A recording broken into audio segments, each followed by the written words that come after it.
Here we go. Special episode. I've been doing a lot of fucking different shit lately, trying to see what's going on. It's hard for me to always get guests on here, but when I get a guest, it's somebody that I actually want.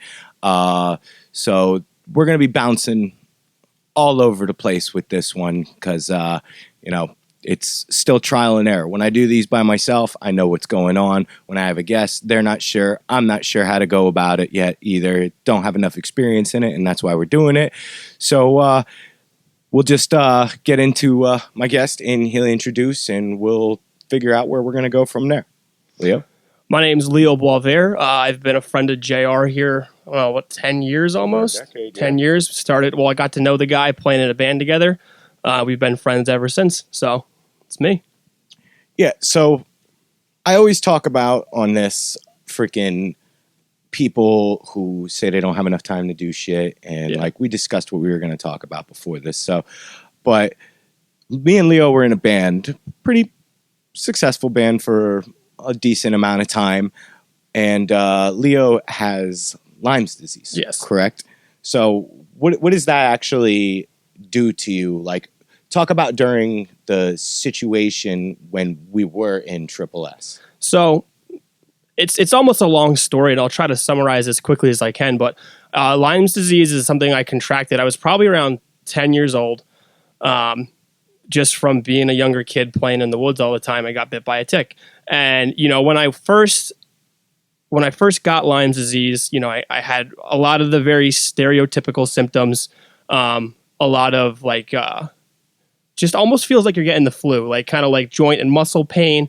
Or COVID, that corona. But a lot of severe joint and muscle pain, a lot of body aches, a lot of chills, severe insomnia. I mean, the list of symptoms can go on, but those were some of the things I experienced a lot when I was younger.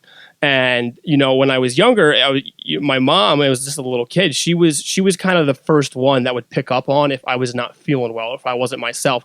And she knew the disease better than I did at the time. So she would just take me straight to the doctor. We would get the antibiotic, which is, or at least the one I was on was called doxycycline. And in a matter of sometimes a day, I would feel fine. I'd feel back to normal.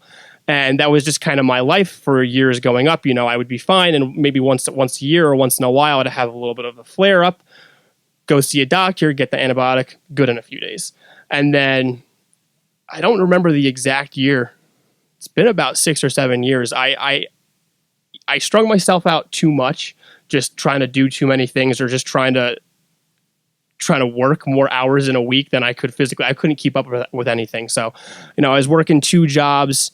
I was going to school full time. I was in the band.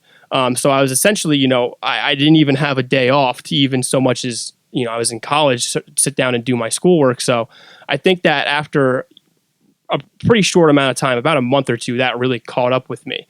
And I just thought I was tired.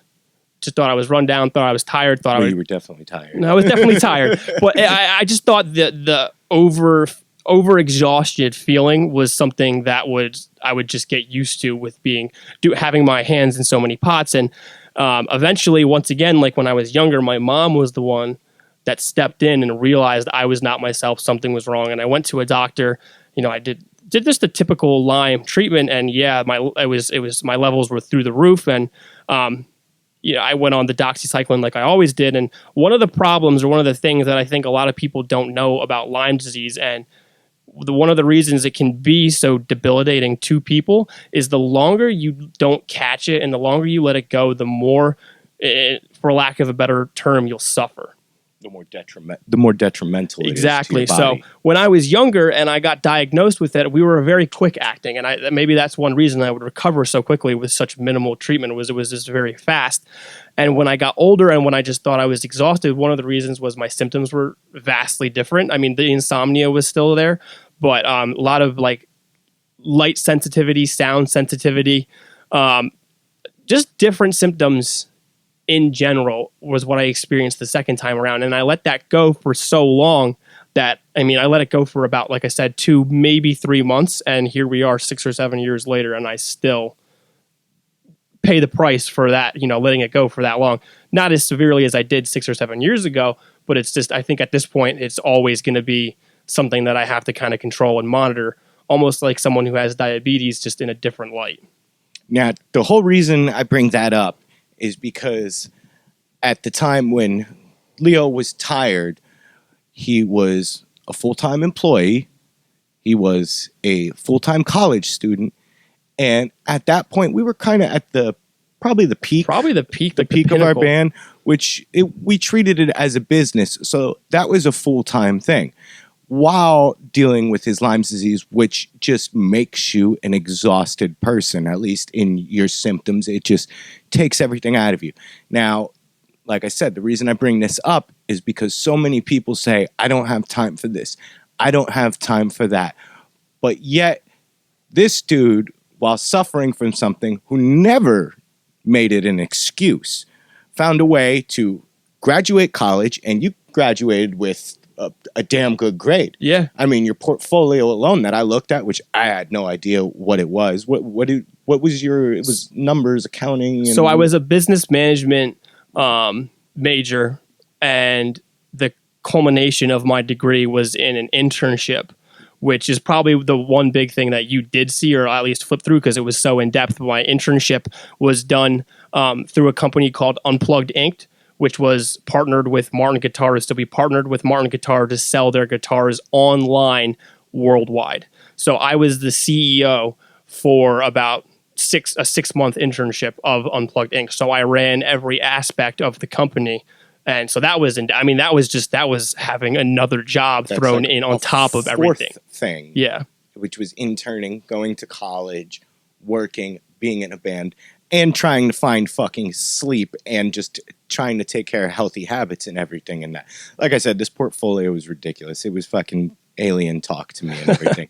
So when people say that they don't have fucking time to do this, I don't have time to fit in a workout, I don't have time to, get in a second job or do my other hobby, you're just fucking full of shit. Because right here's another perfect example. And I always say in my episodes, doctors hang out with doctors, strippers hang out with strippers, drug addicts hang out with drug addicts. Hang around motivated people. And they always say, if you're the smartest one in the room, you're in the wrong room. Try and not be the smartest one, or at least try and have people that have characteristics that are different from you that you can all learn and grow off of each other. I'm still growing. I'm an old man. I mean, in today's episode, I look pretty old. I'm actually as old enough to be Leo's father, which is a possibility that I am. You never know. Never know. But so we'll get into the obvious here. We're going to get into SS and how it started, and since I'm a wrestling fan, like there is that ECW documentary, the rise and the fall. So Triple S had multiple fucking members. I actually was not an original member. They had, what'd you have? One guy before me, some Joe Schmo guy who was in another band afterwards. Yeah, so no names. When people, obviously we won't be throwing out names, but when people ask me kind of about the origins of the band, I was asked to join the band as the drummer when it really wasn't even a band. It was just two dudes with an idea. So I was added in. Shortly after me, we added in a bass player, and then after the bass player, we added in a singer. The first singer lasted maybe a month, maybe 5-6 weeks. Following him, we had another singer. He was a little more long-term, probably around, that like 6-month mark or so. And then after the second guy is when we were introduced to JR. And whenever people ask me, like I said in the beginning, about the origins of the band, I always count you as the original singer, because I'd like to think so. we might have had two guys before you, but the songs were not the songs that came out in Triple S. It wasn't the same. Yeah, it was pretty gay. They were not the same songs. We never played a show. We never released music. We never recorded. So we never did anything that was projected to the media in a way with these other singers. So you coming in as the third singer technically, but in my eyes, you were an original member because you were the only singer SSS ever actually did anything with. Now, I don't know if you know this, but when the other member was recruiting for a singer while we were working together at GC, I was like, you know, I do music, I do vocals and stuff like that. And he told me that I was too old and didn't really have the image that they were looking for. And I actually had to bug him multiple times to even get a tryout. See, I never knew that, because in between the second guy and when you came on board was probably at least a 3-month time frame where, I mean, SSS, who wasn't even called SSS at the time, was just stagnant and not really doing anything, because, I mean, at that point, I think in all of our minds, we didn't even know if this idea of being in a band was going to come to light, because we had 2 singers come and go, a bassist come and go at that point as well. So I had no idea you had to bug someone to even come, especially because I like to think the majority of our image, I mean, I'm gonna go on record and say the whole Red and Black was my fucking idea, but you really took SSS and made it into what it became. We became a unit Yeah. at that point, not just a band. We were an image, and I didn't have the right image to join up with your band at the time. Clearly. So I guess I changed the image. Obviously I'm a big fan of marketing and image and everything. I mean, the whole cargo shorts and animal tank tops and sandals in the beginning when I joined wasn't really something I was comfortable with. I don't think necessarily before you joined, we had much of an image or much of a direction to begin with. We knew a general sound we wanted to accomplish. We knew we had specific goals that we wanted to reach. But I think as far as marketing ourselves or standing out from the cesspool of all the other metal bands that are out there. And this was the metalcore, deathcore peak. Yeah, this was like back in 2012. I'd say 2011, 2012 era. Yeah. So that really was probably the peak of like the metalcore, deathcore genre and all of the bands that were just vomited out into that style. So we were just one small fraction of a group that was just a bunch of sheep to begin with. So cookie cutter. It was very cookie cutter. Yeah. Now, I never even listened or knew what any of that style was of music because I was too old, obviously.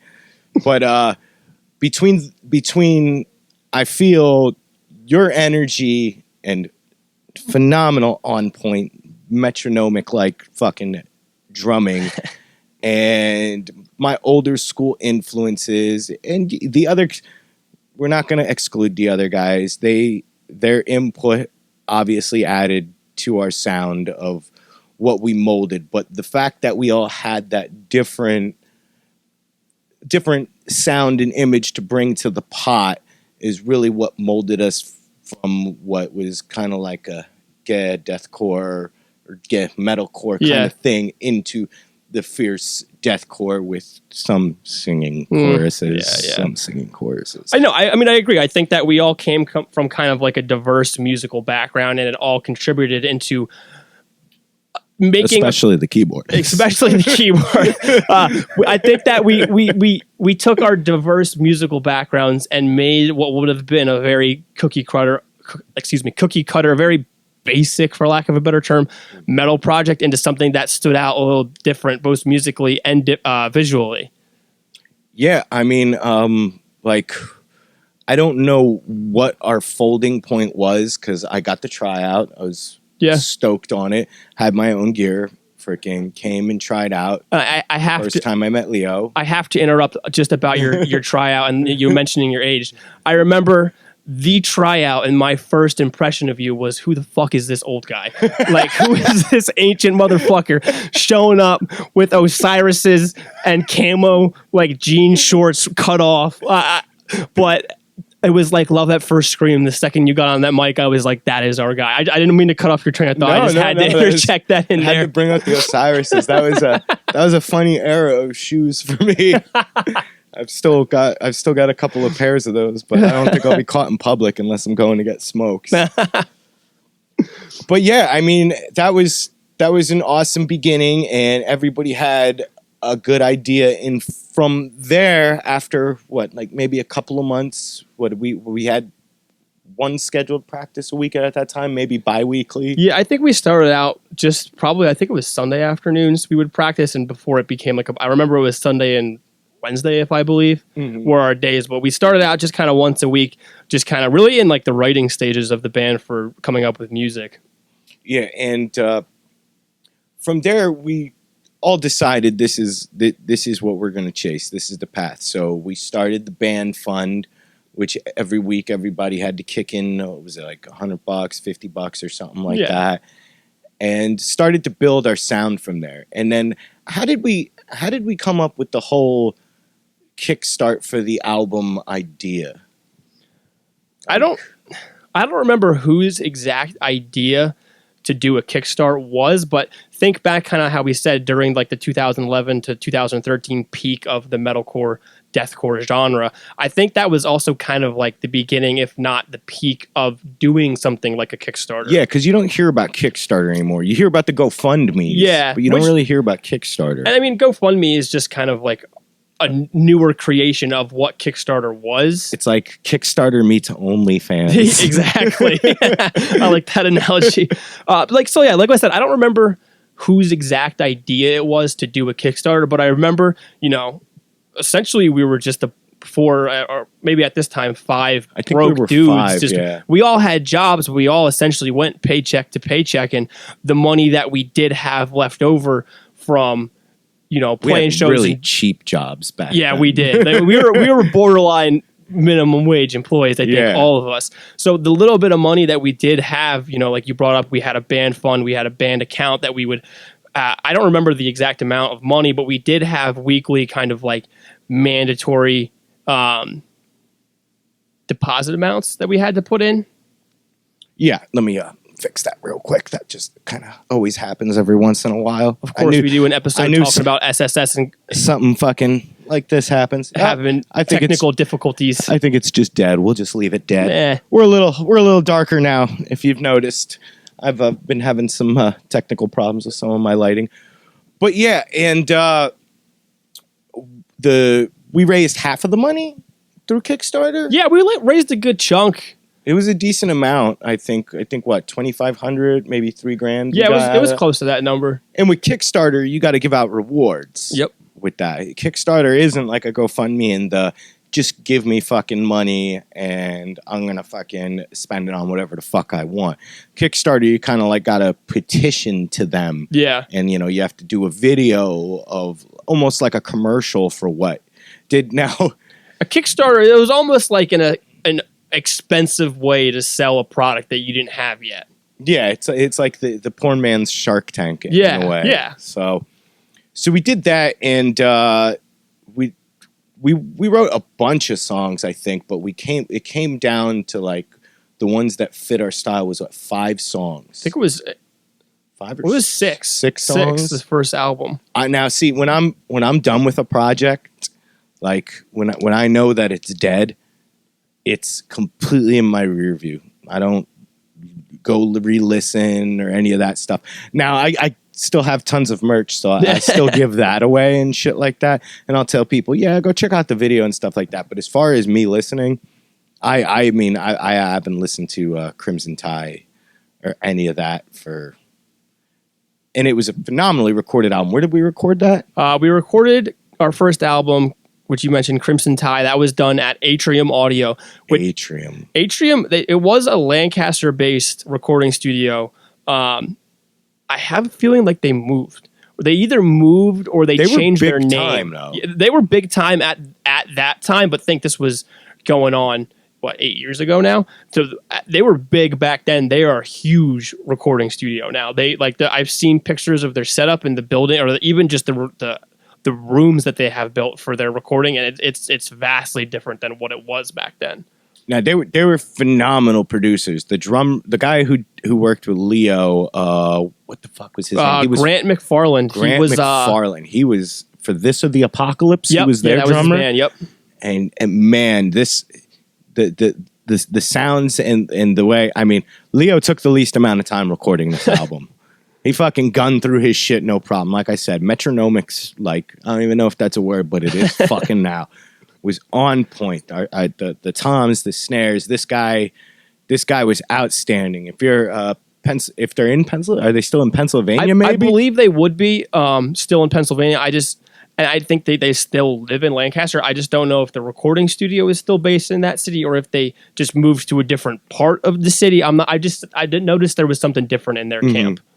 And what the hell was the other guy's name? Was it Carson Slovak? That dude, absolutely awesome. Pushed everybody to the limit. Those two guys were absolutely professional. I mean, since we were a local band, I believe we got a different rate. Yep. Because, you know, they did have contracts with like Sony, I think, and a couple other bands. Because they were doing Everclear, I think was the name of the band. They had some big names come in. Like one of my favorite, August Burns Red was, I think August Burns Red dudes still record with Grant and Carson. I just don't think it's done at Atrium anymore, which is maybe my confusion with, did they move studios? Maybe they still record in the same space, but when they do these bigger bands, they just move to a more elaborate setup. I'm not exactly sure what they're doing, but like ABR being one of the bigger names in the metal genre that they have recorded for. And I believe they've recorded the majority of the ABR albums at this point. Yeah, so this place was outstanding. Now, we were like, you know, we want the whole rock and roll experience. So when we were in discussion about the album, we're like, we're going to stay at the studio. Is that cool? Now, they had a smaller studio, like you said at the time, and we got one room for all of us, and now we are a geared up band. And fucking also at the time, I think it was probably right before the peak of my party era, but it was definitely the going up of my party era. So drinking was just, we drank the second we woke up, till the second we hit the floor. We were a drinking band for sure, you know. And so staying in the studio and everything was a riot. We have some side note stories for that studio, which we might get into on some other things. But let's keep moving forward. So we put out the Crimson Tie, and then we're getting ready to press the album. So we press the albums, give out our things and stuff like that. And I think now are we into video? Or we played a couple of shows to get the album out there, but I think we started going into the video then after that. Yeah, I think there was actually exactly or very close to a year gap in the time that we recorded and released Crimson Tie to the era of the band where we started getting a little more professional, doing like music videos and stuff like that. Because I might be wrong, but I believe we released the music video for Filth on the same date that we had originally released Crimson Tie. Yeah, I think that was a planned thing to bring back the peak of that. Yeah. And at the time we were all still working. Freaking Leo was still going to college. And we were saving our money to get the band van and all of that stuff. And at that point, I feel that the ideas of going full-time with it and not full-time was kind of becoming like a difference in opinion almost. Yeah, I think there was people in the band that were 100% committed. I mean, I know probably part of the reason you and I are sitting here today, all these years later, is we were 100% in. Yeah, I was in college, and I was working full time. But I, if you had come up to me and been like, "We're going to get paid $1,000 to go on a tour that we'd lose $5,000 on," you in, I would have dropped everything and been in the middle of that. Mm-hmm. And I think there was other people that were just at different points in life or had different views on the band at that time. But it was kind of always split. Like we weren't always 100% in as collectively as we should have been. And I believe we were a bass player down at that point. I think really shortly after we released I did not like our bass player from day one. I just want to be clear with that. If you're watching, you know who you are. We did not get along.